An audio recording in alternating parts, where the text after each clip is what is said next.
بسم الله الرحمن الرحيم. الحمد لله والصلاة والسلام على رسول الله.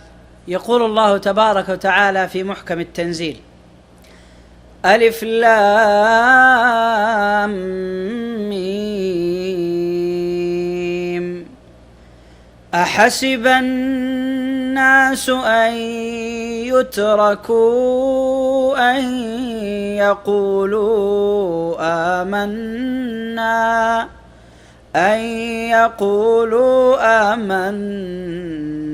وهم لا يفتنون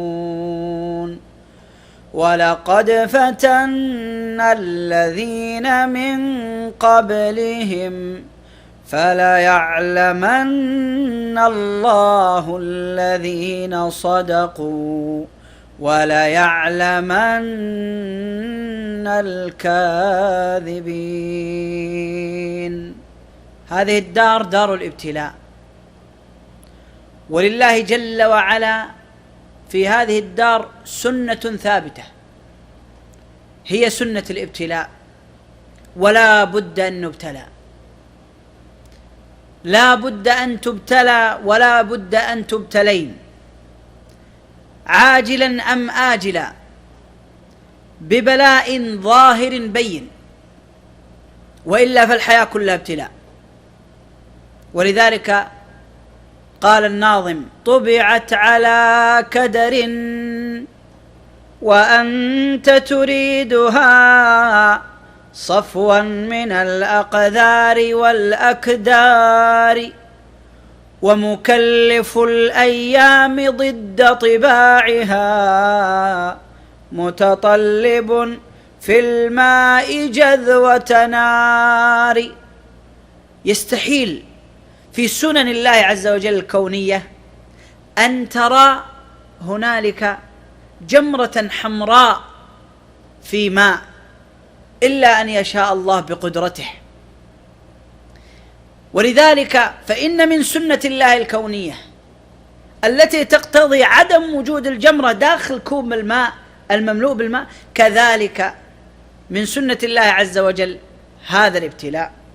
ونحن مبتلون، نبتلى بالسراء والضراء، بالمال، بالزوجة، بالأولاد، كذلك بالفقر، بقضايا الطلاق، باليتم، بالتشرد. كل هذه القضايا حاصلة إما إيجابا أو سلبا، نحن نبتلى. لكن أسأل نفسي وأسألكم: فعلا هل نرى نحن دائما أننا في كل ثانية أننا في دار الابتلاء وأننا نبتلى؟ ربما نتسخط أحيانا من الأجواء، ربما نتسخط من قلة الراتب، ربما نتسخط من أحد قائد المركبات الذين يقودون سياراتهم بطريقة جنونية، نتسخط كثيرا.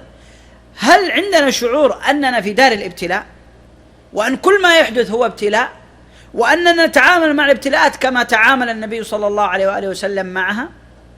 هذه الدار دار الكبد والتعب. ولذلك قال النبي صلى الله عليه وآله وسلم: ما يصيب المسلم من نصب ولا وصب ولا حزن ولا أذى حتى الشوك يشاكها إلا كفر الله بها من خطاياه. فهل عندنا هذا الشعور؟ إخواني، ليس هذا الابتلاء والحزن لا بد أن يكون في حادث، ربما في أحد الأزرة عندما ينقطع، ربما في شماغ لم يكن مهيئا لأن تلبسه، ربما في تمزق ثوب، ربما هذا الابتلاء يكون في ذلك البرد أو الحر أو الغبار. فهل عندنا شعور أنها في هذا كفارة لخطايانا وذنوبنا؟ فنفرح ونستشعر معنى قول النبي صلى الله عليه وآله وسلم: من قال رضيت بالله ربا وبالإسلام دينا وبمحمد صلى الله عليه وآله وسلم نبيا كان حقا على الله أن يرضيه، وهذا حق تفضل. فهل عندنا شعور بمعنى رضيت بالله ربا؟ أي رضيت بربوبيته، بتقديره للأقدار، بتصريفه للدهور، كل ما يمر علي فأنا راضي به، إيجابا سلبا أرضى، ومن بعد الرضا أطبق المنهج النبوي في التعامل مع هذه الأقدار. لذلك يا أحبتي فنحن بحاجة ماسة إلى أن نستشعر فعلا أننا في دار الابتلاء وأننا نبتلى، فإما نحن أغنياء أو فقراء، إما نحن أصحاء أو مرضى، إما نحن مبتلين أو معافين. فإذا كنت غنيا فكن شاكرا، وإذا كنت فقيرا فكن صابرا. ولذلك قد امتدح الله عز وجل أنبياءه وساوى بينهم عندما تكلم عن سليمان غني شاكر فقال نعم العبد إنه أواب، وعندما تكلم عن أيوب مبتلى صابر فقال نعم العبد إنه أواب. فكان هذا نعم وذلك نعم لأن الغني شكر والمبتلى صبر. فهل نحن مع الغنى نشكر ونعلم أن ذلك ابتلاء من الله؟ المنصب، المال، الزوجة الطيبة، الأبناء الكثر، البيوت، السيارات، عدم وجود الأمراض، هذا غنى. فهل أنت شاكر؟ وهل استخدمت ذلك في طاعة الله؟ والفقر والأمراض والهموم والغموم والمشاكل الزوجية وقلة طاعة الأبناء لك، إنما ذلك ابتلاء. فهل أنت صابر ومقبل على الله تبارك وتعالى؟ إذن فلا بد أن نعلم أننا في ابتلاء، ولا بد أن نعرف كيف نتعامل مع الابتلاء لنأخذ الجوائز الكبرى. اسمع ماذا يقول النبي صلى الله عليه وآله وسلم.